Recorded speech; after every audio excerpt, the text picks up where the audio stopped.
Sports तक को subscribe करना बिल्कुल ना भूलें। आप हमें फेसबुक, इंस्टाग्राम और ट्विटर पर भी फॉलो कर सकते हैं। और हाँ, हाउसएट ऐप को भी डाउनलोड करना बिल्कुल मत भूलिएगा, क्योंकि वहाँ लेजेंड्स को हराकर आप जीत सकते हैं 2 गुना कैश। यहाँ पर नोएडा स्टूडियो में हरभजन सिंह हैं, मदन लाल जी हैं और साथ ही साथ इस्लामाबाद में वसीम अकरम साहब भी जुड़ गए हैं। दुबई से सनी भाई तो हैं ही। और वसीम भाई, थैंक यू, आपने वक्त निकाला। लेकिन इंडिया में तो बड़ा गर्म जोशी से लोग कह रहे हैं कि जल्दी से मैच आ जाए, जल्दी से मैच आ जाए। सिर्फ इंडिया में नहीं है, दुबई के लोग भी हैं। दुबई में जर्सी पहन के लोग निकल चुके हैं स्टेडियम के लिए। उन्हें भी मालूम है कि वहां पर जल्दी से जल्दी पहुंच जाना है, क्योंकि इसकी एक गेंद भी आप मिस नहीं कर सकते हैं। तो दुबई में भारत के जो सारे फैंस हैं वो सब स्टेडियम के नजदीक इस समय से ही मौजूद हैं। और पीछे गाड़ियों को देख लीजिए, देख लेंगे अभी से किस तरह से वहां पे ट्रैफिक जैम हो रहा है, किस तरह से ट्रैफिक जैम हो रहा है। लोग गाड़ियां छोड़कर भी आ गए। और ये घुड़सवार पुलिस वहां की बड़ी प्रसिद्ध भी है, ताकि लोग अपनी अपनी लाइनों में, अपनी पंक्तियों में चलते रहें, गाड़ियां इधर से उधर न जाएं मैच की हड़बड़ाहट में। तो आगे जितने भी भारतीय फैंस हैं, पीछे एक विक्रांत मुझे पाकिस्तान का झंडा भी नजर आया। और ये देखिए पाकिस्तान के फैंस भी आ गए हैं। वसीम भाई, सपोर्ट तो वहां पर मतलब ये तो दुनिया में कहीं पर भी मैच होगा, चांद पर भी होगा तो शायद नीली जर्सी दिखेगी, ये फैक्ट है। लेकिन आप वहां पर बैठकर, क्योंकि आपने ये माना है कि भारत फेवरेट है, इंडिया फेवरेट है, और आपका ये कल कहना था कि चूंकि ये T20 है तो चलो पाकिस्तान को भी आप मानते हैं कि they can win.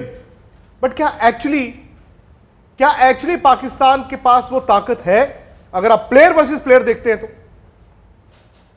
Hey Vikrant, है श्वेता। यस, डेफिनेटली पाकिस्तान के पास वो ताकत है जो आप कह रहे हैं। ये गेम है, इट्स नॉट रेसलिंग थोड़ी है कि जो स्ट्रांग है वो जीतेगा। स्ट्रेटजी चाहिए, प्लानिंग चाहिए, आपको मैच विनिंग बॉलर्स चाहिए, जो पाकिस्तान के पास शाहीन शाह अफरीदी में है, फिर हसन अली है, फिर हारिस रऊफ है, फिर आपके पास दो स्पिनर है, हमारे पास शादाब है, फिर इमाद वसीम है। सो या प्रेपरेशन तो दोनों टीमों की पूरी है। इंडियन डेफिनेटली फेवरेट टीम है, बट ये तो खेल के बाद पता लगेगा कि किसके नर्व्स ज्यादा स्ट्रांग है, कौन प्रेशर को होल्ड कर सकता है, कौन टेंशन को होल्ड कर सकता है, वो टीम जीती। सत श्री अकाल वसीम भाई, बज्जी बोल रहा हूँ। सत श्री अकाल जी, हाउ आर यू सर जी? ठीक ठाक है बज्जी जी? बहुत बढ़िया पाजी। मेरा एक जस्ट आपसे सवाल था, क्योंकि आप बहुत बड़े फास्ट बॉलर रहे हो, क्योंकि आप शायद मेरे से ज़्यादा बेटर बता सकते हो कि जैसे जो मेरी सोच है, जसप्रीत बुमराह एक वाहिद ऐसे बॉलर हैं वर्ल्ड क्रिकेट में जो अगर प्रेशर सिचुएशन में 6 बॉल में अगर 8 रन या 6 रन बचाने हो तो इंडिया के पास जसप्रीत बुमराह है। क्या पाकिस्तान के पास ऐसा कोई हुक्म का इक्का है जो 6 बॉल में 6 रन बचाने हो, तो कौन कर सकता है वो काम पाकिस्तान के लिए? भाजी, Bumrah definitely something very special, something very different. बड़ा ऑड एक्शन है उसका। अब उसने वो जो वाइड ऑफ द क्रीज जाके जो नए गेम से आउटस्विंग करता है, उससे उसको विकेटें भी मिलती है। ये शॉर्टर फॉर्मेट में भी यॉर्कर एट विल, जो कि दुनिया में बड़े कम बोल रहे हैं आजकल की क्रिकेट में ये कर सके। Bumrah is one of them. उसका मुकाबला करने के लिए पाकिस्तान से मुकाबला तो नहीं कह सकते, मगर वहां तक जो आहिस्ता आहिस्ता जहां बुमराह भी खड़ा है अपने करियर में, वहां तक पहुंचने के लिए आहिस्ता आहिस्ता उसके करीब शाहीन शाह अफरीदी आ रहा है।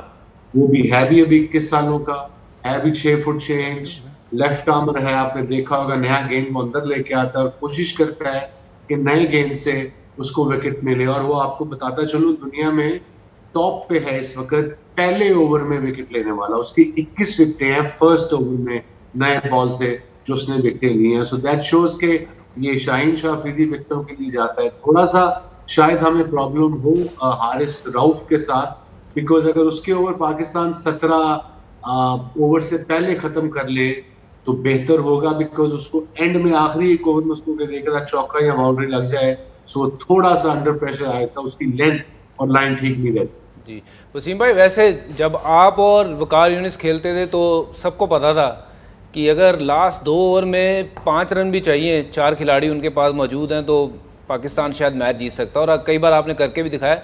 बट आज हमें बड़ा फ़ख्र होता है कि इंडिया के पास ऐसी बॉलिंग है, मोहम्मद शामी है, जसप्रीत बुमराह है, इन्होंने भी ऐसा काम कर दिखाया है। और मैं अभी KKR के ग्रुप में था और वहाँ भी सब ने बड़ी आपकी तारीफ़ करी कि बहुत कुछ आपसे सीखने के लिए मिला। उनकी तरफ से आपको बहुत बहुत शुक्रिया। और कहीं जसप्रीत बुमराह मिले तो उसको भी 2 गुण और सिखा देना। अब तो बुमराह को हमें सिखाना पड़ेगा जिस स्टेज पे वो पहुंच गया। I suppose, but coming back to I worked with Shami as well for 3 years in KKR. वो उसको सीखने का बहुत शौक था। वो मुझे एयरपोर्ट ड्रॉप भी करने जाता था, पिक भी करने आता था ताकि मेरे साथ टाइम गुजार सके। क्या बात कुलदीप है। बीइंग स्पिनर, उसने बड़ा कुछ सीखा। I think bowling is not just के फास्ट बॉलर को सिखाया जाए, इट्स मोर अबाउट कि उनको उनका बॉलिंग की जो साइकी होती है, मैंने आउट कैसे करना है, ट्रैप कैसे बिछाना है, हर सिचुएशन में बॉलिंग कैसे करनी है, तो वो मुझे बड़ा एंजॉय किया अपना स्टेट नाइट राइडर्स के साथ। वसीम भाई क्या हाल है आपके? मदन लाल बोल रहा हूँ। साहब अस्सलाम वालेकुम, सत श्री अकाल, क्या हाल चाल? वालेकुम सलाम। मेरा एक ही सवाल है कि देखिए, जब पाकिस्तान के अगर एक दो खिलाड़ी आउट होते हैं तो उनकी सारी टीम जो है कोलैप्स करती है। क्या आपके पास ऐसे बैट्समैन हैं जो बाद में अगर एक दो गिरते हैं, इस क्रिकेट में कुछ भी हो सकता है, पर उसके बाद कैरी फॉरवर्ड कर सकती है ताकि वो उस प्रेशर से निकल सकती है या नहीं निकल सकती? बिल्कुल मदीबा, हमने दो जो इन्होंने रखे हैं प्लेइंग 11 में, हम 12 जो अनाउंस किए हैं उसमें हफीज भी है जो कि अच्छी फॉर्म में नहीं है इस साल। पिछले साल उसकी फॉर्म बहुत जबरदस्त थी, 80 की एवरेज से 150 के स्ट्राइक रेट से। इस साल उसने 2021 में सिर्फ आई थिंक 14 मैचों में 9 इनिंग्स में 106 रन स्कोर किए 11 के एवरेज से। वो है, बट वो एक्सपीरियंस है, बड़ा मैच है। फिर शुएब मलिक को ये लेके आए हैं लास्ट मिनट। अगर खुदा ना खास्ता ऊपर से 2 विकेटें गिरती हैं तो ये लड़के इनिंग को संभाल सकते हैं। और अगर पावर हिटिंग में जाते हैं उसके बाद आपके पास 6 पे आसिफ अली है जिसको इंडिया ने बड़ा कम देखा है। उसने डोमेस्टिक में और पीएसएल में वो एक्चुअली प्रॉपर फिनिशर है, स्पिनर्स को भी मारते हैं बड़े बड़े छक्के और फास्ट बॉलर्स को भी, उसका चलना जरूरी है। फिर इमाद कैन बैट, शादाब जो वाइस कप्तान है वो नंबर 8 पे आते हैं, वहाब 8 पे आएगा। फिर Hasan Ali he can also whack, उसने अभी पिछले दिनों फर्स्ट क्लास के फाइनल में नीचे से आके 100 किया है। सो या आई थिंक जहां तक पाकिस्तान टीम का ताल्लुक है, एक कंप्लीट साइड लग रही है। 5 बॉलर भी हैं, 6 में 7 में आप हफीज भी 2 कर सकता है, एक आधा शोएब मलिक भी कर सकता है अगर जरूरत पड़ी तो, और उसके बाद 5 रेगुलर बॉलर। वसीम भाई, जो भज्जू ने शुरू में ही पूछा था आपसे कि हमारे पास जैसे एक जसप्रीत बुमराह हम कह सकते हैं कि हमारा एक्स फैक्टर है, क्या पाकिस्तान की टीम के पास कोई एक एक्स फैक्टर आप किसी पर दांव लगाना चाहेंगे? हाँ, बॉलिंग में तो मैं डेफिनेटली शाहीन अफरीदी को ही लगाऊंगा, और बैटिंग में देखा जाए तो जैसे सारी नजरें विराट और रोहित की तरफ हैं। केएल राहुल को लोग भूल जाते हैं कि वो कितना डेंजरस है। फिर आपके पास पंट है, वो कितना डेंजरस है। और पाकिस्तान के पास रिजवान और बाबर आई थिंक इस वक्त दुनिया की बेहतरीन ओपनिंग जोड़ी है। ऑल दो रिजवान मेकशिफ्ट ओपनर बना था, बट नाउ उसने अपनी जगह सीमेंट कर ली है, पक्की कर ली है पाकिस्तान के T20 या शॉर्टर फॉर्मेट में ओपनर। और 3 पे आपके पास अगर वो फखर को खिलाएंगे तो फखर ने प्रैक्टिस मैच में 40-50 किया है साउथ अफ्रीका के खिलाफ। 3 पे वो आएगा बीइंग ए लेफ्ट हैंड, 4 पे आपका हफीज आएगा, 5 पे शोएब मलिक आएगा, 6 पे आसिफ अली आएगा। 6 तक तो प्रॉपर बैट्समैन है, और उसके बाद 2 ऑलराउंडर हैं, 2.5 ऑलराउंडर कहूंगा, हसन भी है। सो या आई थिंक मैं तो, अगर आप चाहते हैं तुरुप का पत्ता जिसे हम कहेंगे पाकिस्तान की बॉलिंग में, तो वो शाहीन शाह।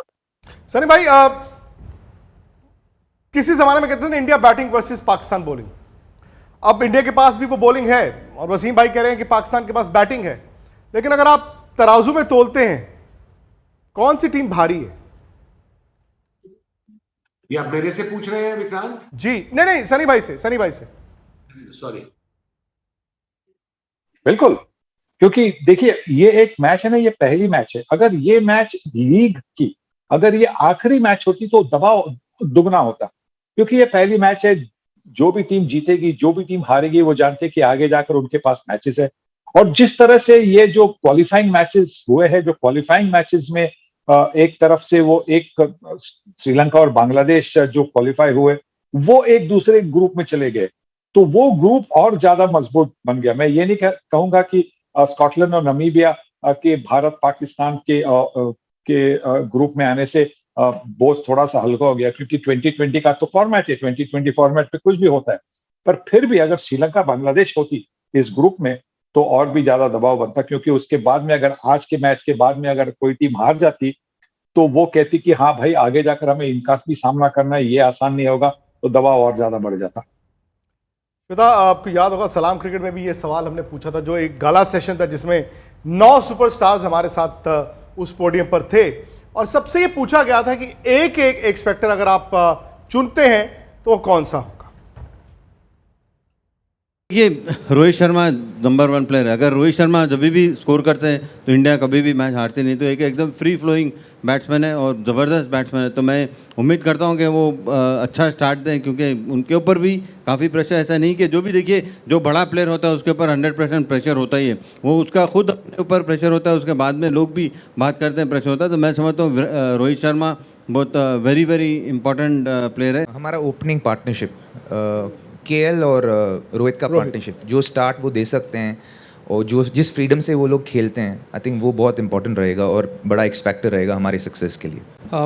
मेरे हिसाब से टॉप ऑर्डर, जैसे रॉबिन ने कहा कि हमारा टॉप ऑर्डर बहुत ही अच्छा है। उसके साथ हमारी गेंदबाजी काफ़ी इम्प्रूव हुई है सारे फॉर्मेट में, सिर्फ टी20 में नहीं बट सारे फॉर्मेट में। बट टी20 में मेरे ख्याल से जैसे जसप्रीत गेंदबाजी कर रहे हैं, उसके साथ एक और अगर फास्ट बॉलर उनको अच्छी तरह से सपोर्ट करे या तो स्ट्राइक बॉलर बने तो हमारी गेंदबाजी और स्ट्रॉन्ग हो जाएगी। और जडेजा का एक्स फैक्टर तो है ही, क्योंकि वो ऑलराउंडर है और उनकी बल्लेबाजी उन्होंने काफ़ी अच्छी इम्प्रूव करी है अभी। तो उनके साथ स्पिनर का combination depending on the match जो खिलाएंगे तो वो मैटर करेगा। But I feel that our bowling has improved a lot and that will be a plus point. मुझे लगता है middle order batting Surya Kumar Yadav and Hardik Pandya. क्यों कह रहा हूँ, पहले हमारी बैटिंग अलग होती थी जब MS धोनी नीचे गेम ख़त्म करते थे। वो जाने के बाद ज़्यादा प्रेशर टॉप ऑर्डर पे आ गया है, तो वो चीज़ बदलनी है। प्रेशर हमेशा किसी एक के ऊपर नहीं रह सकता है। वो हमेशा टीम गेम जब कहते हैं ना, तो वो फ्लोट करना चाहिए। कभी बॉलर संभाल रहे हैं, कभी स्पिनर संभाल रहे हैं, कभी टॉप ऑर्डर, कभी मिडिल ऑर्डर। ये दुबई की तस्वीरें हैं, तस्वीरें आती ही जा रही हैं और लोग भी आते जाते जा रहे हैं, लेकिन ना लोग जो है वो देखिए अभी भी the blue brigade is obviously high right now. We are all hoping for the best. Ultimately, we're here to see great cricket at the highest level. We want to see Team India play out here against a team that there is so much history with. We're all teed up for a historical game. This is going to go down in the books, and we can say we were there, man. एक छोटा सा channel है जी YouTube पे जिसका नाम है sports तक, और स्पोर्ट्स तक को आप डाउनलोड कर सकते हैं ऐप के जरिए भी, क्योंकि इस ऐप में श्वेता पूरी दुनिया आपकी मुट्ठी में है। आपको मैच के हाइलाइट्स भी मिलते हैं, लाइव स्कोरें भी मिलती हैं और आपको सारे आर्टिकल्स और खबरें तो मिलती हैं। स्पोर्ट्स तक को सब्सक्राइब करना बिल्कुल ना भूलें। आप हमें फेसबुक, इंस्टाग्राम और ट्विटर पर भी फॉलो कर सकते हैं। और हाँ, हाउसएट ऐप को भी डाउनलोड करना बिल्कुल मत भूलिएगा, क्योंकि वहाँ लेजेंड्स को हराकर आप जीत सकते हैं 2 गुना कैश।